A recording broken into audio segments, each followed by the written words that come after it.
Josh Green here for Tungsten Tales. Delighted to be joined by Nick Kenny. Nick, got your card back. How are you feeling? Pleasant, to be fair. Still probably hasn't sunk in.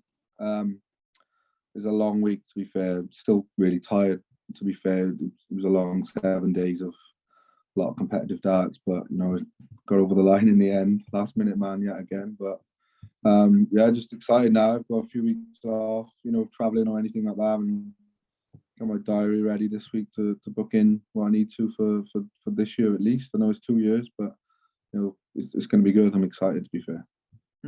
That's what lots of players have said. It's just a long old week, especially when you're going in at stage one. You're playing, in your case, 6 days of darts for you. Some players playing 7 days. It's just constant throwing for a week, isn't it? Yeah, and I think that might have done me good, to be honest. Generally, I don't play every day. I have my good practice before we go to a Super League match, or say I'm on the Modus or wherever I am. It's 2 hours before is my key preparation in darts. So playing every day might have actually helped, and it's something I thought about, even if it's just for half hour when I don't play. But yeah, it was grueling, to be fair. And after Monday, I was a bit, what's happening here? A few things playing in my head, thinking, it's tough. Why are my darts so bad? Because only the day before I had a really good game at county, and I couldn't put my finger on what was wrong. But Tuesday, I started, did exactly the same prep, and I was flying. So it was good.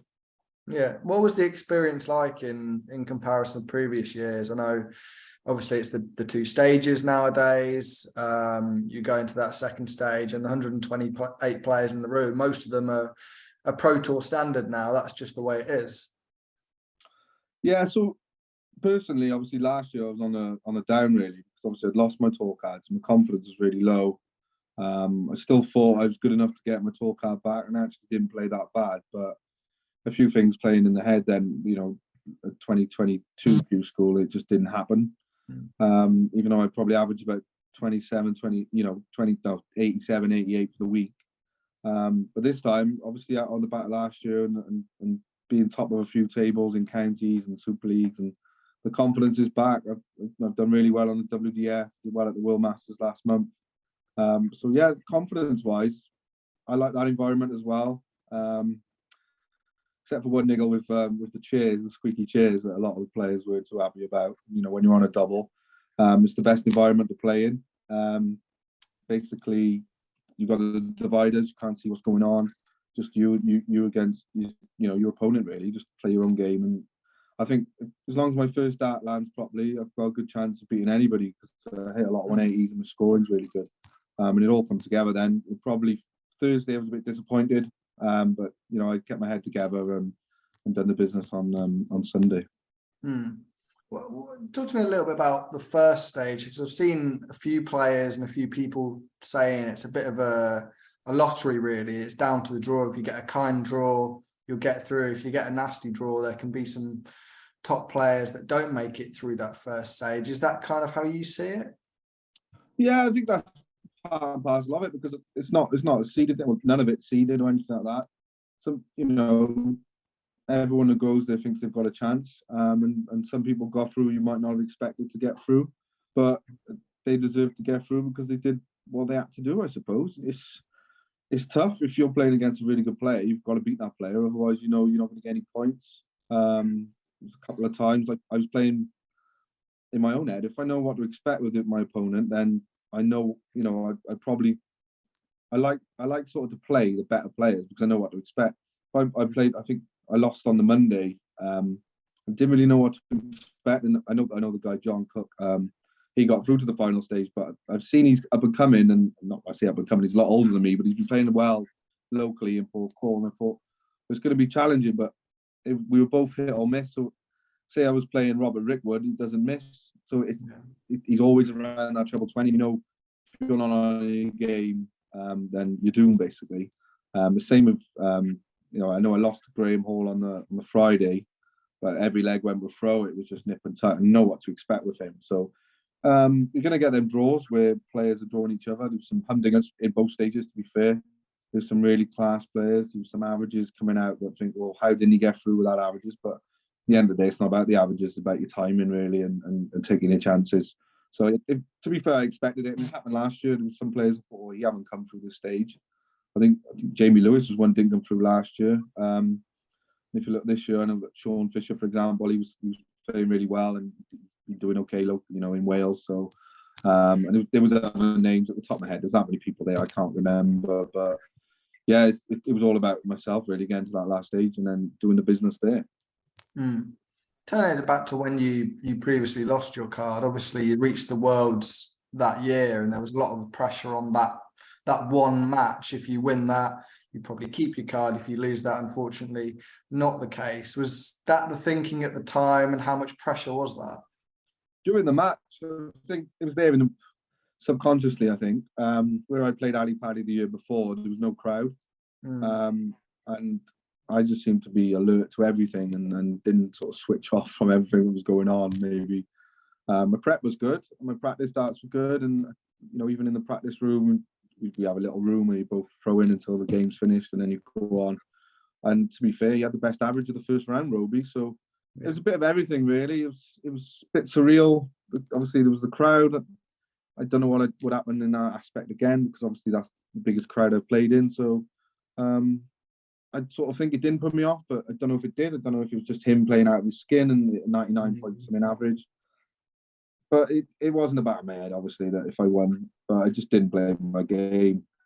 And I was gutted with it, to be honest, because, I do like the stage environment, and I sort of had that good run to qualify in December. But generally, it was a poor year that year. It was just great to get to Ali Pali again, and it was on a down at Q-School. But as it goes, I think I wouldn't have had my tour card if I'd have won that game. I'd had one more match to probably get it. But I think Florian Hempel beat one of the top players, and that knocked Roby off getting his card. I think Florian beat Dimmy, didn't he, that year? Dimitri, yeah, that was it. So it as it goes, it was better off not thinking about it, because different scenario. It's not in your hands then. So it was obviously in my hands if I'd kept winning, but it's just one of them things. But yeah, it was just the wrong time to have a tour card in one respect. It started really well in early 2020, and then because I like to play on the weekends, and once you start losing, and when you have them blocked events with the 5 days in Milton Keynes, it just killed me. Like 3 days on the trot, I think I lost 8 first rounds in the bounce, and then got to a semis.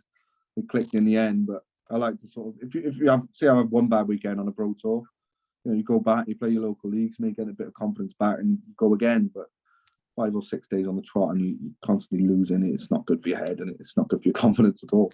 Yeah. But that year away, obviously, we talked a little bit off camera about the options you've got now, whether it be WDF, ADC, playing on the Modus League as well. If you're not a tour card holder, there's options. It's not the end of the world, is it? No, not at all. And it goes through your mind.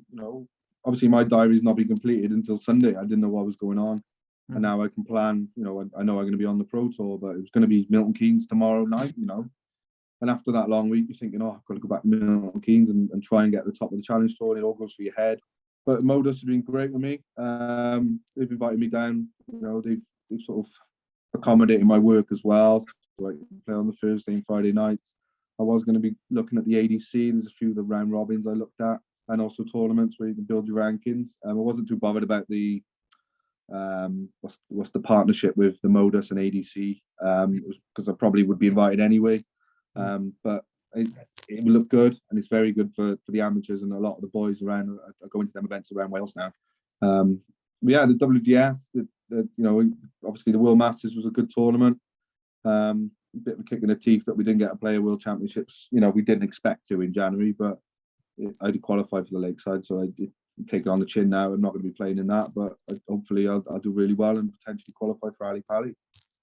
Is that really the plan again? Obviously, you've been there a couple of times before, but is that always the main goal when you get a tour card again? Get at Ali Pali and you're in a good position? Yeah, I just play my game, to be honest. To be fair, if you look at the stats from Sunday, averaged 90 plus in every single game all the way to the final, well, including the final. So, and some of the averages I produced, and people were winning pro tours last year with that average. So I'm thinking, I just want to give a good account of myself again, as I said last time. Start off, as I did in 2020, and nothing like COVID hits again. Just keep on a bit of a roll. See how the UK Open goes. the end goal really, I'd not qualified for the Players Championship because I've been too poor at the Players Championship, the events. So to get into that would be great. And I've not been to a European tour, so I would like to, and that the financial, on the ranking money is better on the European tour. You start winning a couple of games. So yeah, just try and qualify for the two, as many European tours as I can, get the Players Championship finals, and hopefully the combination of two, it gets me in the next best 32 to qualify for Ali Pali. So just play my game. As long as I can show what I can do, then I'll be confident I can do that and have deep runs in the Players Championships. Is that a difference between sort of now and 18 months ago, the confidence that you've got from winning games again, winning tournaments, you say topping ranking tables, it turns you into a better player, confidence, doesn't it? Yeah, definitely. I had a bit of a setback at the end of 2019, my foot, but before I come to the Q-School 2020, confidence was sky high. I was world #1 in the WDF. It didn't help that I'd broken my foot, so I was rubbish. So I wasn't rubbish, but I'd lost at the O2, where I probably top 4 favourite really, the form I'd been in from August onwards. And then the confidence was good once I got my tour card, and then COVID hit, and lost a lot of weight. The darts took a back seat because there was nothing going on except for home tour, so I'd only play once a week on a Friday night, and cut everything out really, just trying to get myself slim, but which worked at the time. Obviously, in the pubs and not socialising and doing what we normally do. Yeah, obviously it was a kick in the teeth then with COVID, and confidence dropped. Got a bit upset a few times about I'm not winning any games. Managed to do well in the qualifiers 2 years on the trot. So I've always got that in me, that game, to sort of pull it out. But I don't want to be regarded as the last minute man, because I know I can be consistent and not have that worry, if that makes sense. But again, I didn't win any events last year. I did well in all. I lost in so many finals in the WDF. Had my chances in several, but I'd only started in September really to try and get to the Lakeside, and I'm probably one of the on-form players in the WDF before Q-School. So and with Modus on top and having a few good runs there, and having the TV time and up on that stage, it all helps. So yeah, the confidence is good again, and I'm looking forward to it. Excellent. Well, congratulations again, Nick, on getting your card, and we look forward to seeing you in just over a couple of weeks. I think it is in the first Pro Tours of the year. Yes, thanks very much, Josh. Pleasure to speak to you.